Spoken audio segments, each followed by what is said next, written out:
This lady said she's dying and no doctor, no prophet or no native doctor can help her or can save her. She said it's been almost 4 months now that she met a guy in town and the guy was so handsome. So when the guy approached her, she was even surprised that a handsome guy like that can approach her. So one thing led to the other. They started talking and all that, and then that guy took her home that night because she felt, well, if she lets a handsome guy like that go, maybe she might not meet someone like that again. So she agreed and went home to the guy's house that night. So that night they had fun, and when they were, doing the thing, or when they were having sex, she smelled something. It was like a rotten smell, like garbage. So she asked the guy, what's that smell? Can you smell it? And the guy was like, I can't smell anything. And then they were done doing what they were doing, and then they went to bed. So at dawn, she wanted to go for round 2 and try to, make a move on the guy. But when she touched the guy was icy cold. She was shocked and scared. She even put, her hand around the guy's nose like this to check if he was alive, and there was no air. So she just said a silent prayer and then went to bed. So in the morning when she woke up, she realized that, oh, the guy is not dead. He's actually, awake. And then she got ready and all that. And then the guy gave her money, like enough, very huge money. And she was even surprised. So the guy dropped her off. But she said when the guy was dropping her off, like the guy couldn't even look at her. She didn't understand why. So they got to her place. She just alighted and then the guy left.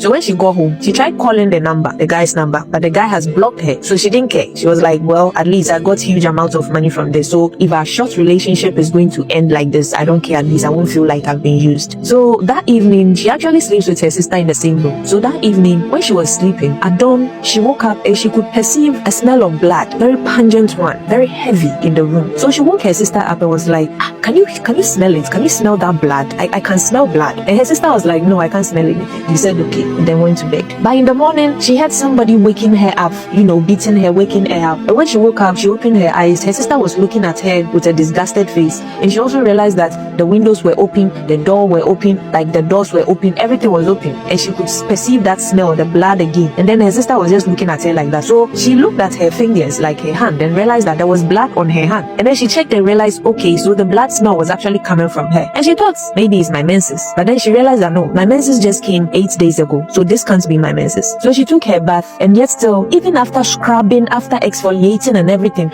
just still the blood scent was on her and she could smell it. And now people around her can also smell the heavy blood. So her mother was like, no, this is not normal. Let's go to the hospital. And then they went to the hospital. When they went to the hospital to check, the doctors just didn't know what was the problem. They did a whole lot of tests, still nothing. And then they advised that she stays at the hospital for now. So she said she stayed at the hospital for like 5 weeks, yet still nothing. And then she confessed and opened up and told her mother about it, that ma, this and this and this is what I did. And I think maybe that night the guy I slept with and I felt he was dead and all that. So the mother was like, what? Are you serious? She said yes. And then the mother said, okay, let's go and look for the guy. So take me to that guy's house. She took her mother to that guy's house and they were told nobody like that lives here. No name, no. And they said, okay, maybe the person was living there at first, but they said, no, nobody like that has ever lived here. And the one who has stayed there for so many years said, I am the one who is staying here for so many years. So I don't know who you are talking about. The lady was shocked and the mother was now scared. So they started going to churches because the blood was heavy and she was losing weight. She is not in pain, no. She is not in pain, but she can't keep food down. Whatever food she eats, she throws out. And because of that, she is losing weight drastically. She's still bleeding 24/7 every day. So the mother started taking her to churches and all that.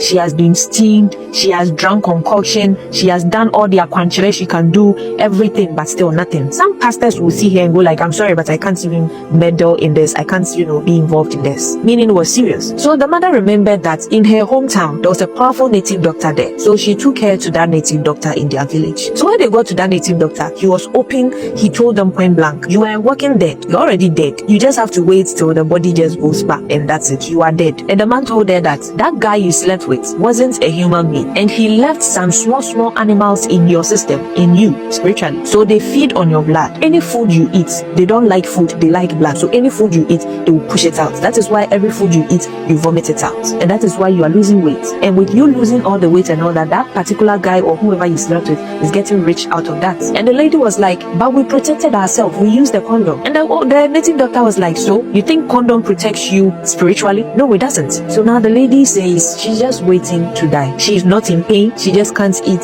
And now she's just bony and waiting just to die. Ladies or young ladies out there, be very careful. Even the one you are dating as your boyfriend can turn and use you for rituals. How much more or somebody you just met today and you are following the person to go and sleep with them and you are happy because the person is giving you a lot of money. Paper, why? So you see, now you are dying, or now you are dead. In fact, you are dead. No pastor is able to help you. No native doctor is even able to help you. You people need to understand that we human beings are not the only ones walking on this earth. There are mystical beings and there are demons walking on this earth. Sex is a spiritual thing. If you cannot abstain from sex, get married. If you are not financially stable to get married, sit the person down. Let the family know that this is the person you want to be with, and stop sleeping around. You are just doing so ties left, right, front, center. And when your life is now messed up and everything you do doesn't go well, you keep asking yourself, why is everything not going well for you? Be careful, because that punani is a very special thing that leads to your soul. So if you just open your legs for anybody to enter your soul, know that you are killing yourself as a lady. Because most men, or some men, if they sleep with you,